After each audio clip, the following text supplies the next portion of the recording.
I'm Eytan Shander with Awesemo. We have 3 plays for you for Jock Market on Friday's NBA Slate. But first, let's start with that promo code, Awesemo, AWESEMO. You know the drill. You sign up for Jock Market, use that promo code, and we're going to match your first deposit up to $50. Let's jump in. We are dealing with a constant set of chaos right now in all professional sports, the NBA, no exception with COVID. So we'll keep an eye on everything as we get closer to lock. But I will say, as far as leading up to and when the IPO drops for Jock Market, Anthony Davis, if he's playing, is the guy that I want to spend up for. You know, we treat the Jock Market slate like we treat any other DFS slate where you're spending up for certain guys. There's some mid-range breaks or maybe even a lower cost guy, which we'll get to. But for Anthony Davis, no Russell Westbrook right off the bat. Maybe no LeBron. It looks like both guys will play in AD and LeBron. The difference here, though, is that against this matchup specifically, I really love what Anthony Davis can get done without having that extra scoring element there with Russell Westbrook. We know the Lakers have been down due to COVID as well, a couple of missed practices. Anthony Davis playing on Friday night is a major green light to be the top scorer on the entire slate. Yes, we have Jokic on there, even LeBron to a lesser extent, but I really like the idea of getting to a lot of Anthony Davis pending his health tonight that he's playing, and we're assuming that he is. And a big part of it is the scoring onus that may leave from Russell Westbrook and fall on the other two stars is not going to go directly on LeBron James. If anything, Anthony Davis will pick up more of that scoring slack.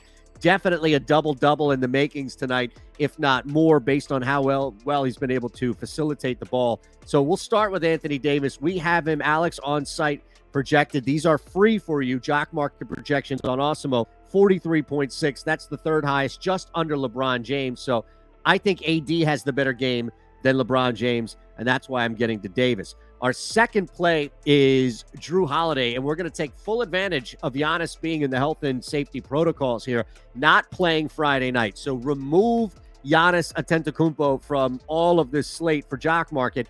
What does that mean?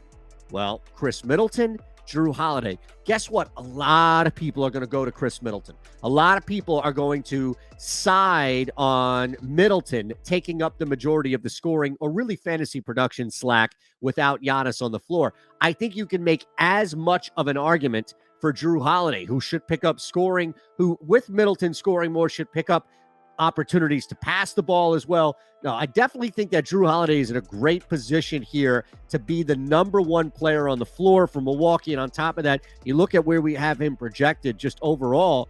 Jrue Holiday is going to be down just a little bit, but he's been bumped up from a projection standpoint, 35.97, just under that 36 range. That's Jason Tatum. That's Rudy Gobert. That's even a banged up, whatever you want to call, struggling, just not full Damian Lillard. Cat's at 40 projected points. So Jrue Holiday is already getting a built-in bump.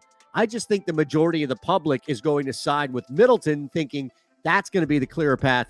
I don't trust Middleton coming off that injury 2 games ago. I like where Jrue Holiday is, especially with these circumstances. Now, as far as another set of injury/absence, we go to Memphis. Tyus Jones right now is projected at 27.5 points. I think he's got a great opportunity to finish in the top 3, even if he's the third highest scorer here. We know the minutes are there for Jones with Ja Morant's absence by all means, and Memphis has been winning basketball games. 31 minutes, 24 before that, and then you have to go back to second game in December to find one where Tyus Jones did not play under or played under 30 minutes, pardon me. This is where I think the pathway is to success for Jones, taking advantage of 30-plus minutes out there on the floor, and the price that you're going to get for a fair IPO still doesn't reflect that. So I think just looking at where we are now, this is probably the best path to a lower cost guy whose price on the IPO still hasn't been adjusted for 30-plus minutes. So I really like getting to Tyus Jones as far as a lower cost, dare I even say punt option here on Jock Market. So let's run it back. Anthony Davis, assuming that he's playing, we're going to start paying up there. I want a lot of shares of him. I also want a lot of shares of Jrue Holiday before the game. because I don't know what's going to happen and if I can maneuver mid-game, which is the beauty of Jock Market. And then finally, Tyus Jones, the minutes are going to be there. The matchup is going to be there. No Ja Morant means a pathway for Jones to explode. And if you get Jones finishing number 3, let's say, on the slate, that's going to be one heck of a payout from what you initially put in on the Fair IPO. Make sure you use our promo code, of course, and go everything you're doing on Jock Market. You can match with our own projections. Alex and Awesemo have free Jock Market projections for you to use. And that promo code is Awesemo, AWESEMO. And we're going to match your first deposit up to $50. I'm Eytan Shander. Have a great night.